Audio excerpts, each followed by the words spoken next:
This episode of Own the Grey is brought to you by I Am. Discover your unique talents, realize your potential, and align to your path. Take the first step to uncover your life purpose by visiting debrajones.ca/courses.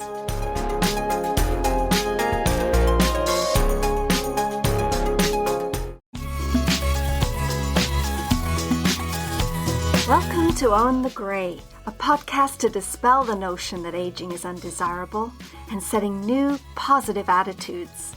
I'm Deborah Jones, and I believe you can be vibrant and healthy throughout the best years of your life.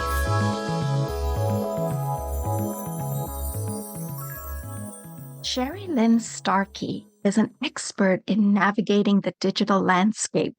She's a communications consultant, a social media marketing innovator, blogger, and the host of the 50 Women Over 50 podcast, where she interviewed many inspiring women, making a positive impact in their communities and leaving a mark on the world through their work, their mentorship, and even philanthropy.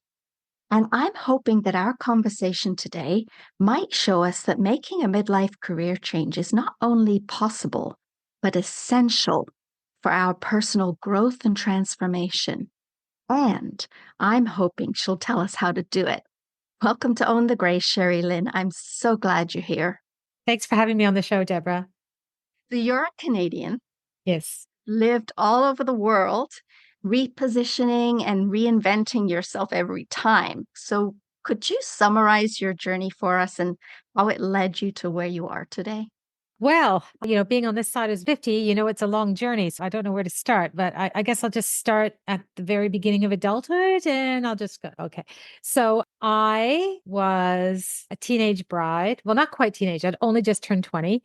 By the time I was 23, I had two babies and my husband thought, this is very boring and a lot of work looking after babies and being financially responsible for people. Anyway, so he left. I was on my own with my two baby girls. I worked part-time in retail. I was struggling. I was really, really struggling. I just thought, I don't want to raise my kids in this construct of poverty and living paycheck to paycheck. Like, what can I do? So I started doing a bit of a soul searching at that time about what could I do. I didn't go to university. Instead of going to university, I got married, but I did remember that back in high school, I did very well in English. So I started looking at what jobs can you do with English and writing and stuff like that.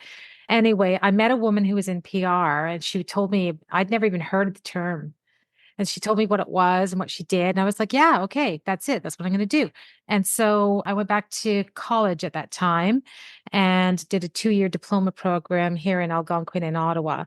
Never really looked back, actually. Walked out of that program. I got a job in the civil service. I was lucky, very privileged to do that because it was during a bad recession. And most of my colleagues at school weren't that lucky. But fast forward, I met another man and fell in love and married him. And he was from England. So over to England, I go. That's where I had my first agency career. And so the girls and I went over there and I started working in a PR agency there. And that's when I was like, oh, yeah, this is where I should be, this is my home. These are my people.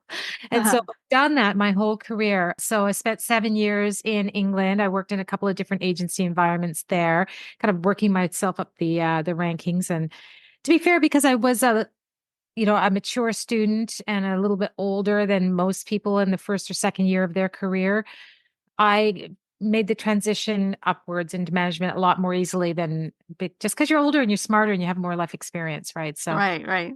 So my career advanced quite quickly in my early agency life. After 7 years, we followed my husband to Washington, D.C. for his career, where I took over running a boutique agency in Washington, D.C.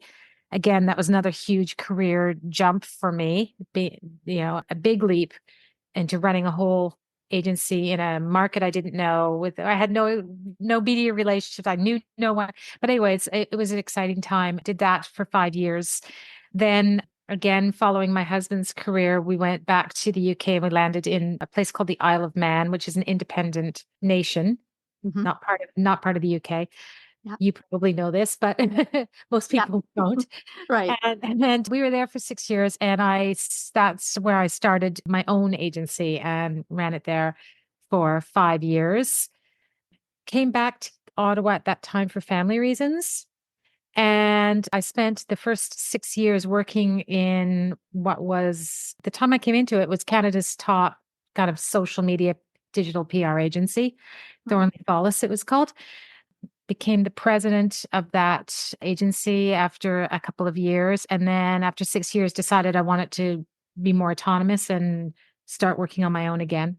So went out at that point as an independent communications consultant, which is what I'm doing to this very day, and totally enjoy it. So that's it career wise. Life wise, raised a family, sent them off into the world, now have grandchildren. My daughter's, one's a teacher and one's a nurse, and my grandchildren are between 10 and newborn and living flourishing lives. And so I guess the lesson learned from that journey is just keep putting one foot in front of the other, and don't let a mistake that you made when you were 19 years old get you down for the rest of your life, because, mistakes you make when you're a teenager don't have to be your destiny for the rest of your life. Wise, wise words. Yeah. And what I heard listening in between the lines of what you said is that you were very determined to just keep moving and evolving for yourself. You weren't scared of making shifts into new lands. I mean, I came from England. I did the opposite to Canada, and you don't know anybody. You have no history here. It's like being dropped off in the middle of nowhere. It is. And yet you've got to find your way. You've got to get your head above the water and start breathing, start swimming, right? Even from the most fundamental things that you never think about until you're in the situation. Like when I first went to England, like I had to relearn how to drive. Yeah, It's the other side of the road, and plus I had learned on an automatic transmission. I had to learn how to drive a stick, yeah. and learn how to use the phone system because it was quite different from what I was used to, and learn how to take the tube and everything like that. It really does kind of bend your mind, and to be fair, there's a bit of a leap of faith. When you move to a new place, you don't know it until you get there, what the challenges are going to be or what you like or what you don't like. And I've lived in three different cultures, business and social cultures. You don't, until you're immersed in it, you don't know what it is. You kind of have to learn through trial and error and stuff. So as you learned yourself, I'm sure when you came to Canada. Absolutely. It was night and day, a whole new world, totally whole new world. Exactly. And, we're talking about this, and there is such a correlation to the idea of making such a leap of faith in the second part of your life, over 50. And our stories about finding our way and putting roots down and discovering all the things that we need to discover to support ourselves mentally, physically, financially, all of those things, that it's doable and Mhm. it's happening all the time. We're just two people talking that yes, it worked out, but it worked out because we were determined that it was going to. I think you need, some courage and drive to make a leap. But once you make the leap, it's like if you're jumping over to the other side, now you're on the other side. Now what? Are you gonna Yes. regret, right? Are you gonna suffer, or are you gonna say, okay, what do I need? What kind of security can I get for myself? So, there is courage involved. And I want to talk about that with respect to this idea of, when we turn 50, and you've spoken to 50 women after 50, and I want to ask you, what did you learn about that? But I just want to start by saying that it is a change in perspective and vision for yourself. Once you hit that 50 mark, there's a whole new terrain, isn't there?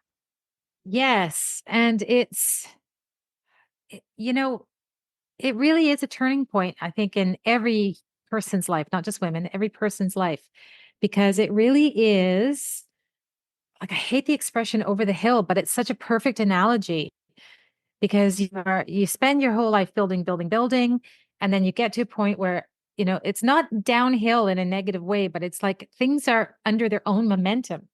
Yes, good one. You're under your own momentum after that, and things just seem easier and faster, and that comes in middle age, around the time that you turn 50. So it really is a turning point. And you're right. And I was excited when I heard that you wanted to talk about this aspect, because it is a theme that came up time and time again in my 50 interviews. I think when we had our email exchange, I mentioned to you that I'm just launching my second season, where instead of continuing to interview women, I'm kind of doing an analysis of all the interviews that I've done and all the lessons that can be learned from it. And so the second episode is all about, should I change my job, or can I change my job, or do I want to change my job at this point? And so I had been reviewing all my notes around this anyway. So there were some really kind of interesting findings about that. I think I could start with my own personal experience, though, was when I turned 50, I was back here in Ottawa, and I was in a situation where I was employed by somebody else, and I was senior management in this firm. It's probably the only time in my career that I had a real kind of problem with confidence around it, because I knew that I wasn't happy in the job, but I was like, oh, I'm 50 now, and this is a young person's game. And do I want to go out on my own? I'm worried socially. Like, what am I going to do for social connection if I'm not coming to work every day? Like, I was very worried about this kind of stuff at this age, where I had never worried about it before. I was always just like, I'm doing it, I'm doing it. But this time, and I ended up staying in that job 6 years, which was 3 years longer than I should have, really. But the lesson of it is I did go out on my own, and the phone started ringing from day one, and it's been a real successful journey, and I'm very, very happy. And I'm like, why didn't I do this 3 years sooner? And so this whole lesson about taking the leap of life, I think it's a lesson you have to learn over and over and over again in your life, because I was really, really kind of paralyzed in this job for 3 years. I didn't enjoy it. It was coloring every single part of my life, the stress I felt in that job. And so, Mhm. yeah, so that's my personal story. But when I did it, I was much happier that I had done it. But the feeling of dread and foreboding and lack of confidence leading up to it was one of the most uncertain times of my career, for sure. Yeah, it's a very real thing, isn't it? It's Mm, it's very visceral for sure. mm. I'm sure that there have been some of the interviews that you have had with these women that have been talking about that type of a dramatic shift in their lives. What did you, if you could just maybe even summarize the type of lessons that we could gain from these people's experiences in doing that? So I'd say there was kind of three main buckets or themes of for women. For first of all, only two of the 50 women that I interviewed said that they wanted to just retire and, sail off into the sunset. And I thought that was telling. Yeah. Only two out of 50 wanted to do that. And interestingly enough, one of those two I'm still connected with on social media. And I could see that she's gone back to university. Like she did not go out and sit in a hammock in her backyard. Like, she's gone on to do other things. I don't think she had it figured out when she was coming up to retirement, but now she's doing it. One of the main things, and this kind of came out in different varieties, but it's me time, right? It's me time right now. I've done everything. I've raised my kids. I've built my career. Stayed in a job that I may not have liked because it pays the mortgage, all that kind of stuff. But now it's me time, and I'm at a time in my life when I feel like I have the freedom to do what I want. The kids are gone. I just have more time, less obligation, that I can kind of do what I want to focus on right now. With a few interviews, I kind of got an urgency out of that too. It's like, I'm running out of time. Like, I got to get a move on. I'm over 50 now, and I still haven't done all the things that I said I wanted to do. And so that was kind of a different variation of it's me time. And then the other one is that I have some resources. Like, I have a little more money now. So I'm not worried about paying the rent and all that kind of stuff. If I don't make a lot of money, it's not that urgent. So I can do something that's, maybe take some time to get a business going, or maybe explore something a little more creative. So there was that. Did you find that these women that were wanting that kind of shift, did they know what they wanted to do and what they wanted to get into, or were they just trying to search for something? Well, it was both, really. A couple of the women I interviewed were like, I've always wanted to be a writer, and I never had the time or the luxury of being able to pursue that. But now, now I can, and I can follow my dream of being a writer. That was part of it. That was one part of it. But the other part of it was, what am I going to do now?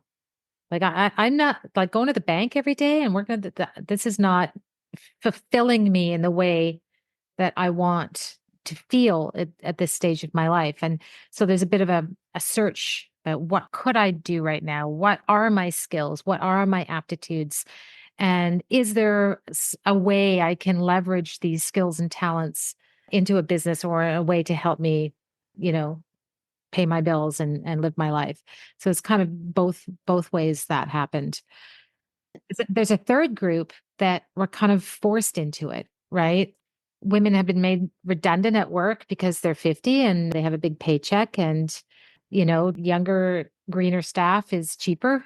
And so several women of my acquaintance and also that I interviewed were in that position where they've been made redundant. They've had a very good, successful corporate career, but something has happened between 50 and 55 that they're out on their elbow. And then trying to get another job at that stage of life is very, very difficult. It's difficult to get an interview. As soon as the recruiter looks at your CV and sees how much experience, they get dollar signs in their eyes. They're like, no, even getting to the interview stage can be very difficult. So these women then start, having tried to get a job, understand that, well, okay, that's not going to happen for me. I'm going to do something for myself, start a business or start consulting or something like that in order to make their way. And then a couple have other things that have happened that made them really kind of stop and reevaluate where their life is. A midlife divorce, becoming a widow. Those were two things that I heard time and time again. There was a death of a spouse, and everything in their life changed as a result of that. And so they started a bit of soul searching at that point about, what am I going to do with my career? Pandemic also. Women that were already in a business for themselves, when the pandemic came and it impacted their businesses, it was devastating for many of them, especially service providers. And so they kind of had to reevaluate how they were making their money and find a different way to innovate making the money. For several, it played in their favor, right? Because Yeah. one woman I interviewed, that she was like, she's a coach and mentor to TV reporters. And so she used to be traveling all over the country and coaching and training. And all of a sudden, all this went online. And so now she can just do it from her dining room. And her profit margins went way up because she didn't have all these overheads and expenses. So, it was a boon for her. A couple of women got sober for the first time in their lives, and that made them like reevaluate everything in their lives. And they went on to something new. One woman was raped at age 50.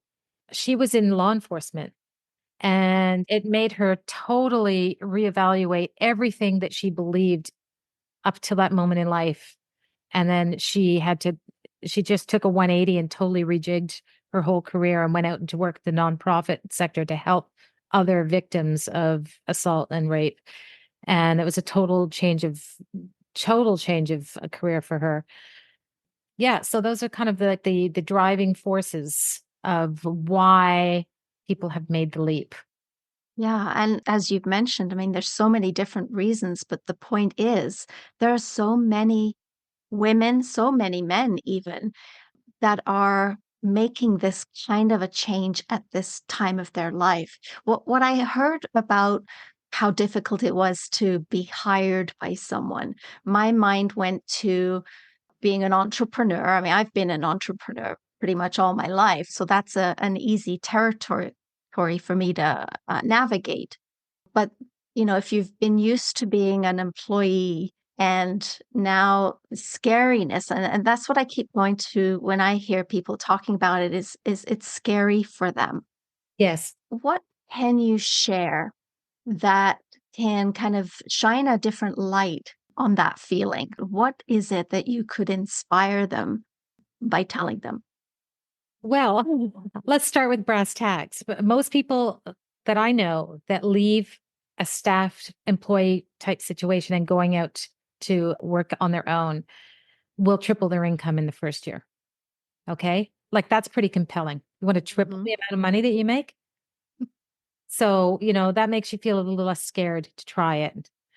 But there are the other things, like I was saying about my own experience, where I was worried about social connection. I was worried about relevancy in my career. I didn't want to be sidelined. And these are real concerns.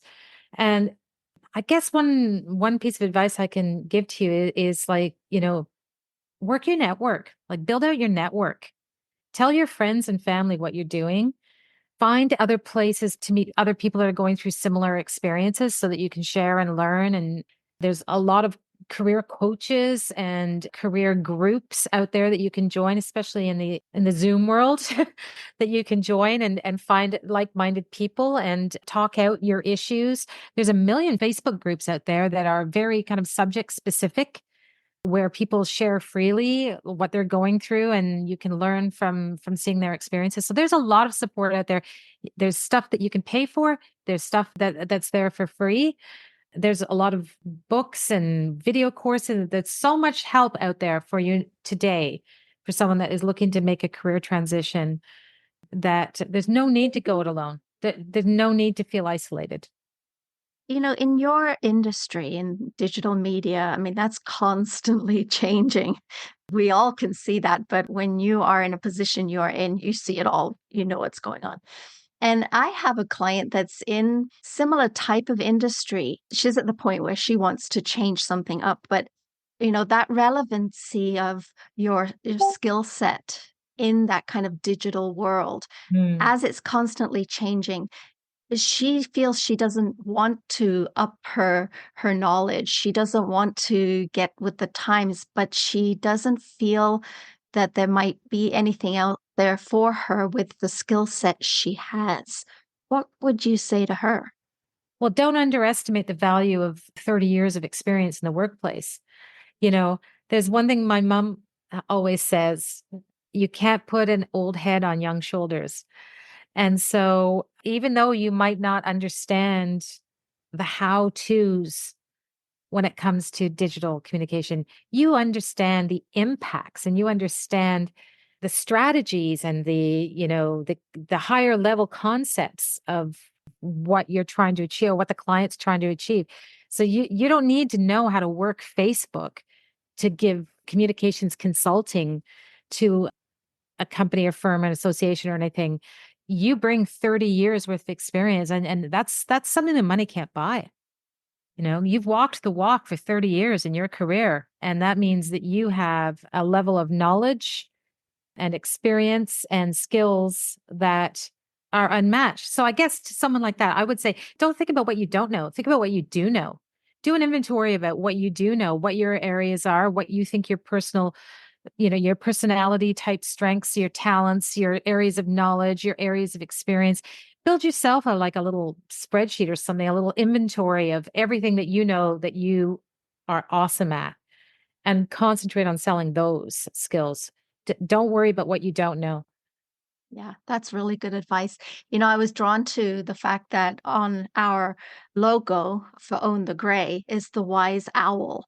And that's really why I chose it, because that is the point, is we have wisdom that the younger generation cannot have.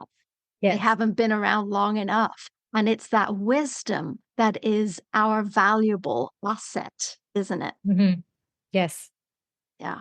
Well, I mean, we see this in kind of all the social anthropology, is why the elders of tribes, including corporate tribes, Mhm. are given respect, and they become the oracles and the informers, because they've been there, seen it, done it. So that leads me to something that I've suggested on a few occasions is in your line of work and you're thinking of transitioning into something else. What about becoming a mentor or a guide or an advisor for something? Would that work? Well, it's like several of the women that I talked to have done that. One example is episode number 2, Dinah Vink. She was a marketing executive with 35 years experience that had been made redundant, was put out to pasture, in quotation marks. Mhm. And she was one of the ones that did this inventory, but like, well, you know what? I don't want to keep doing what I've always done. And she couldn't really get the contracts because she was a little bit older than other people out there. And so she thought, what can I do? Well, she personally had gone through a very traumatic perimenopause experience. And she decided to like really lean into that. She did a bunch of research. She developed a whole set of assets to support women through that experience. And then so she provides this content and coaching. And, she's kind of redefined everything in her career. And she's never been happier.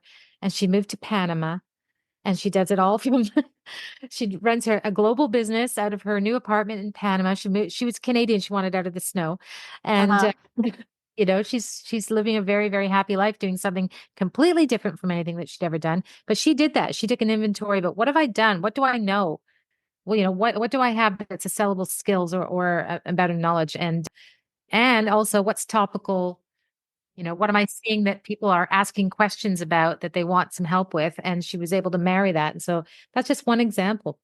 And I think, and if you go to Google and just Google career coach, business coach, you're going to get millions of returns. Like it's a big, big thing. I'd say over the last 10 years or so, I've seen a huge increase in people setting themselves up as coaches as opposed to being consultants.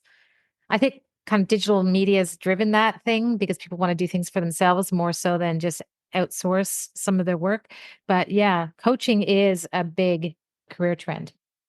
so, you being in the digital world, my sense and where I see my business going is more on the digital line. So, making my online school and courses that people can take online. I know for sure that the world is going on a more digital vein. For me, I think that's easier than trying to open a brick and mortar and to do something sort of in the old way of, do I open a store? Do I open a therapy practice? That kind of thing. What can you share about the digital world, where we're headed, and would that be a good focus? So that depends on what you're selling, right? So people do want experiences. People do want to go to a nice restaurant and enjoy delicious food. Like if you're a restaurateur, you're not going to do that online. Although some people have set up these things where they deliver meals to your house. So Right. the one thing that I caution people, especially people that have higher ticket invoices that they sell, is that going online, there's a risk of becoming commoditized. So going online will drive your rates down because you're starting to compete globally instead of just in your own market and that kind of thing. But I think the advice I would give you there is don't put all your eggs in one basket. Like stick to your knitting in terms of consulting and supporting people one on one and wherever your mainstay of your business is now. And then find ways to amplify that online. So if you are a corporate trainer, for instance, and you go into companies and deliver training, and these are things that companies will sign big, big invoices for. If you're going to design a training course for their employees, and you're going to come in and deliver it, well, you might be able to adapt that training course that you've already invested a lot of time into creating into something that's a little bit more generic, slim it down, a little bit more digestible, and find a way to deliver that through a video course or other kind of online training course. Like that's something that you Mm. can do. Yeah, I think that's really good advice. And for me, being out on my own, when I came out of corporate world and started my own business 25 years ago, I think the diversification was what kept me afloat, right? You can't, as you said, put all your eggs in one basket. You can, but that's risk. Right? It's a big risk. But if you can diversify, so I made some things to sell and I did some teaching and things like that. So I always had something. I started out actually as a feng shui practitioner. Right. So sometimes I had feng shui to do, sometimes I had healing to do, sometimes I had teaching to do. But there was always something that was coming at me, which kept me afloat for all of these years. So I really vouch for the diversification piece, not totally different things that are relevant. So it makes Mhm. sense, right? So when someone says, what do? It kind of has some correlation. So one thing that I really wanted to focus on, and in my introduction, and these were my words, not yours, it was talking about personal growth and transformation, because I really believe that we're all here on this world to evolve and grow within ourselves. Mhm. What can you share about personal growth and transformation from your perspective? I agree with you that we are all here to learn every single day. That's why we're put on this earth, is to learn. And when you stop learning, the fun and the light goes out of life. Like, we are all here to learn every single day. And so my advice to women over 50 is that if you're not learning every day, if you're not discovering new things about yourself, or just discovering new things in general about your career or whatever, it's time to look about making a transition into something different, because you're in a dead end and nobody wants to be there, right? So I agree with you about that. In the context of my 50 interviews, I would say that, remember I said there was only two women that wanted to retire? I think that kind of speaks to that testament. And I think it has something to do with our cohort, like our time that we are on this planet at this time in this day and age, is that women of our age have always had a certain amount of autonomy. We've had more autonomy than our mothers and grandmothers had in terms of money and life experience and the ability to, sail our own ships and not be beholden to men and, to husbands and fathers to make the decisions for us and everything. And that's something that we don't want to give up just because we're retiring. And I think that is part of the reason why 48 women said they have no intention of retiring. They want to continue to evolve. They want to continue to contribute. They feel alive when they are participating, and they can't. And I know this is true of myself as well as the women I interviewed. They can't even visualize it. Mhm. Like, they can't even picture themselves not involved and continuing to pursue either careers, businesses, hobbies, the arts, whatever it is that's driving their passions. So I agree with you on that. And I think that of the two women that did want to retire, one's off in university. The other one's not quite at retirement yet. So we'll see what happens. Sounds good. So, what's next for you? So again, this whole theme of personal growth. So my podcast is my hobby. And I kind of started it to speak to what you were just saying about. My business was very successful through the pandemic because everybody wanted to go digital, and I worked my guts out. Like, all I did was work, work, work, work, work. Couldn't travel, couldn't do anything anyway. So just work, work, work, work, work. But then I woke up one morning like missing making connections with women my own age. And I wanted to figure out, what does it mean to be over 50? Because it was freaking me out that I was here already. So I said, okay, I'm going to interview 50 women over 50. And I'm going to talk to them about what it's like. This has nothing to do with my business. This is my hobby, but I learned with every single interview and I love doing it. It was a lot of work. So after a year, I got my 50 interviews done. I thought, that's it, finish that project. But I didn't, it just kept turning over in my brain. I've finished my interviews, finished them in late October 23. And then by the time I came back to work in January 1st, I was like, I'm not actually done this journey. I enjoy it. I learned from it, but I feel like there's still a lot more value to be had from these interviews.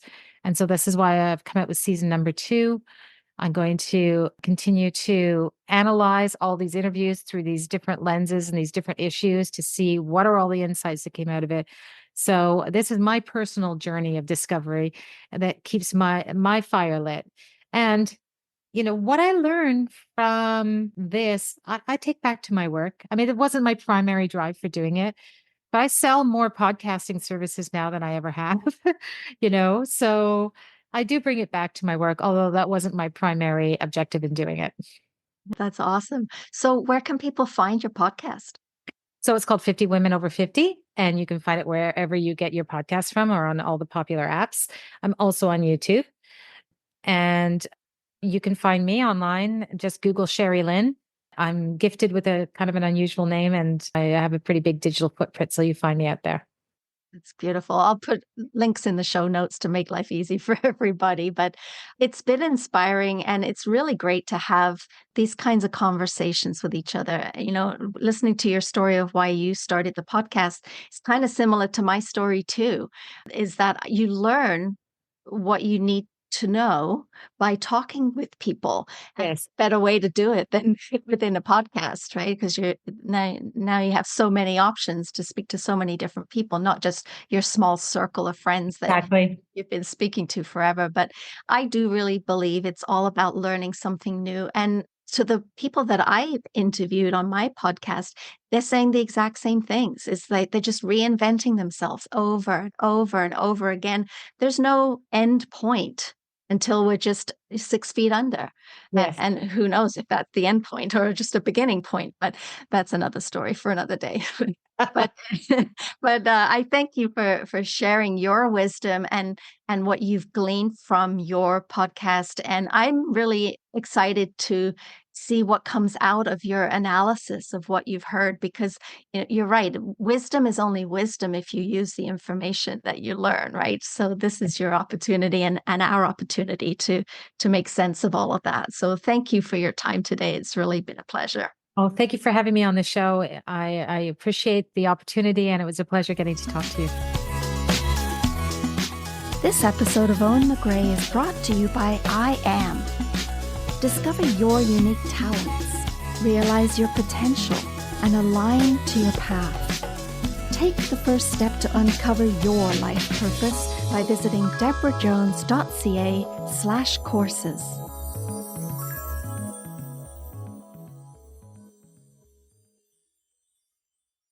This episode brought to you by Lunch with a Healer podcast.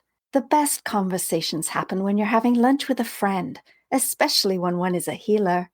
Pull up a chair at lunchwithahealer.com.